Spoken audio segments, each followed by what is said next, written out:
सत श्री अकाल जी। मैं अनामिका संधू ते अज दी जिहड़ी मेरी यह वीडियो हैगी है ये खास करके टीनेज बच्चियां लई हैगी है। जदों भी असी बस या ट्रेन दे विच सफ़र करते हैं तो सानू बड़े सारे कई बारी मुश्किल हालात साडे सामने पैदा हो जाते हैं, है ना। कई बारी सानू लगता है कि साडे ट्रेन दे विच असी बैठे हैं तो साडे सामने जिहड़ा इंसान बैठा है उहदा जिहड़ा वे ऑफ जिस तरह कहते हैं कि साडा उहदा देखण दा जिहड़ा तरीका हैगा वो बड़ा गलत है। कई बार देखिए कि जो असी बस या ट्रेन के विच सफ़र करते हैं ना, साढ़े नाल वाली सीट पर कोई इंसान बैठा या साढ़े सामने वाली सीट पर कोई इंसान बैठा तो बड़ी गलत नीयत के नाल सानू देख रहा होंदा है। वैसे भी फीमेल्स के अंदर जी सिक्स सेंस होंदियां बड़ियां तेज होंदियां ने, लेकिन कई बार छोटे बच्चे होंदे जिस तरह 15-16 साल के बच्चे हैगे ने तो उन्होंने इस चीज़ बारे नहीं पता होंदा हैगा कि वो इंसान की नीयत किवें दी आ। मेरे नाल जो मैं बचपन के विच छोटी सी तो कई बारी 2-3 बारी एवें दा मतलब मेरे सामने हालात पैदा होए ने कि मैनू जिवें कोई अंकल बैठे ने वो गलत टच करने की कोशिश कर रहे हैं पिछों दी, है ना, या सीट के नीचों दी हथ पा के गलत टच करने की कोशिश कर रहे हैं। सो एवें दे जिहड़े हालात ने सिर्फ बच्चियां दे नाल नहीं, जिहड़ियां वर्किंग वूमेंस ने जिहड़ियां डेली रूटीन बस दे विच सफ़र करदियां ने तो उन्हां नाल भी आउंदे ने। तो इन्हां हालातां दे विच असीं करना की है। मान लो कि सामने वाली सीट पे कोई पर्सन बैठा वो लगातार थोनू ताड़ रहा, थोनू देख रहा गलत निगाह दे नाल, तो उस समय तुसी करना की है। मोस्टली असीं देखिया कि बहुत सारी कुड़ियां चुप कर जांदियां ने या इग्नोर कर देंदियां कि नहीं साइड ते अख कर ली या इधर मुँह कर लिया या सोचिए कि रहन दो छड्डो पर की बोलना, है ना। तुसी उस टाइम ते उस इंसान नू बढ़ावा दे रहे हो, उन्होंने कह रहे हो कि तू ठीक कर रहे हैं, शायद मैं गलत हाँ। ये चीज़ नहीं करनी, यह गलती कदे भी नहीं करनी हैगी। मैं तुहानूं दस दी कि जो मेरे नाल बस दे विच इस चीज़ होई तो मैं उस समय की किया। मैं बरनाला तो संगरूर का सफ़र कर रही सी। आई थिंक मैं 7th क्लास दे विच सी। तो उस समय जो मैं बस दे विच बैठी सी, नाल मेरे मदर बैठे सी, तो पिछे एक अंकल बैठे सी, तकरीबन एज होएगी 55 या 60 ईयर्स। सो अंकल की कर रहे थे कि उन्होंने मैनू एक बारी टच किया, फिर 2 बारी टच किया, जो तीजी बारी टच किया तो मैं पिछे मुड़ के देखा और अंकल ने सीधी तरह कहा कि अंकल अपने हाथ टिका के रखो और सीधे होके बैठो।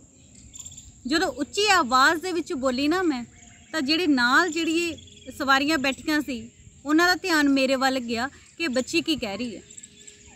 तो शायद 2-3 जेंट्स भी होर बैठे सी या होर लेडीज़ बैठियां सी, तो उन्होंने उस इंसान वाल घूरिया कि तू गलत कर रहे हैं। अपनी आवाज़ उठानी बहुत ज़रूरी है, गलत के खिलाफ आवाज़ उठानी बहुत ज़रूरी है। कदे भी ये ना सोचा करो कि वो इंसान मेरे नाल गलत कर रहा और मैं चुप रहा। गलत नूं सहना ये भी गलत है। जो मैं आवाज़ उठाई तो इंसान ने अपना हाथ ही पिछे नहीं किया, जो तक वो उतरिया नहीं हैगा उन्हें कोई हरकत नहीं की है, नीवी पा के बैठा रहा। और जो बस से उतरिया भी तां भी उन्हें मेरे वाल अख नहीं मिलाई हैगी।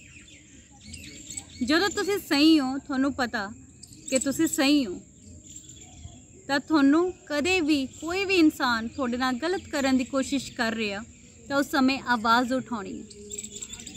ये नहीं सोचना हैगा कि मैं चुप रहूँगी तो सब कुछ ठीक हो जाएगा। चुप रहना कुछ भी ठीक नहीं होंदा हैगा, कुछ भी नहीं। अगर तुसी आवाज़ उठाओगे वो इंसान शायद उन्हें शर्म आ जाए कि हाँ मैं जो कर रहा वो गलत कर रहा, तो वो शायद थोड़े नाल ही करना बंद नहीं करेगा, वो शायद किसी होर नाल भी नहीं करेगा। वो डर जाएगा कि जे मैं इहदे नाल करूँगा शायद वो कुड़ी वांगू ये भी आवाज़ ना मारे, ये भी चिक्के ना चिल्लाए ना। तो तुसी उत्थे अपने आप नूं नहीं बचा रहे, तुसी पता नहीं किन्नी सारी बच्चियां नूं किन्ने सारी कुड़ियां नूं बचा रहे हो। थोड़े दिनों की पहलां दी गल है कि मैं एक ट्रेन दे विच सफ़र कर रही सी, तो मैं बरनाला साइड जाना सी। तो जो ट्रेन ते बैठी सी तो उस सामने भी एक सीट होंदी है, तो सीट ते एक फैमिली वांगू बैठे सी, जिवें एक मदर सी नाल उन्हां दी बेटी बैठी सी। बेटी दी तकरीबन एज होएगी 15 या 16 साल की एज। उन्हां दे नाल एक जेंट्स आके बैठा। सीट काफ़ी चौड़ी होंदी है, खुली होंदी है ट्रेन दी, है ना, बट फिर भी वो इंसान इस तरह बैठा सी और बार बार उस लड़की नूं ऐसा करके कुणी मार रहा सी उसकी चैस्ट ते, जो कि बहुत गलत है। वो कुड़ी फिर कट्ठी जी होके बैठ जाती सी, डर जाती सी, सहम जाती सी। वो फिर वही इंसान हरकत कर रहा सी। उस समय मैनू गुस्सा आ रहा सी वो कुड़ी दे उपर कि वो बोल क्यों नहीं रही। फिर हिम्मत करके मैं उस अंकल नूं कहा, मैं कहा अंकल अपनी उम्र का लिहाज करो और सीधे होके बैठो। बिल्कुल ठीक होके बैठ गया।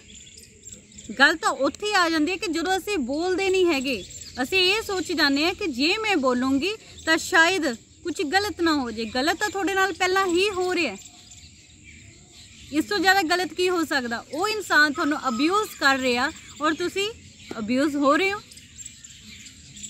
तो इस करके ये वीडियो उन्हां लई आ, वो बच्चियां लई ਜਿਹੜੀਆਂ डेली रूटीन ਦੇ ਵਿੱਚ ਬੱਸ ਜਾਂ ट्रेन ਦੇ ਵਿੱਚ सफ़र कर रही ने, वो लेडीज़ ਲਈ जिन्हां नू इन्ना काफ़ी मुश्किल हालातां ਦੇ ਵਿੱਚੋਂ निकलना पैंदा। ਜਿਹੜਾ ऑफिस ਦੇ ਵਿੱਚ ਜਾਂਦੀਆਂ ਨੇ, ਕੰਮ ਕਰਦੀਆਂ ਨੇ, ਉੱਥੇ बहुत तरह के लोग हुंदे ने। साडे नाल जिंदगी च बहुत तरह के लोग मिलते हैं जिन्हां दी नीयत साफ नहीं होंदी। जरूरी नहीं हुंदा कि पंजों उंगली इक्को जिहियां होण, जे सारे चंगे होणगे तो सारे माड़े भी नहीं होणगे। पर अपने आप नू सेफ रखना बहुत जरूरी है, चाहे किते भी हो तुसीं। और सब तो वड्डी गल, गलत के खिलाफ आवाज़ उठानी बहुत जरूरी है।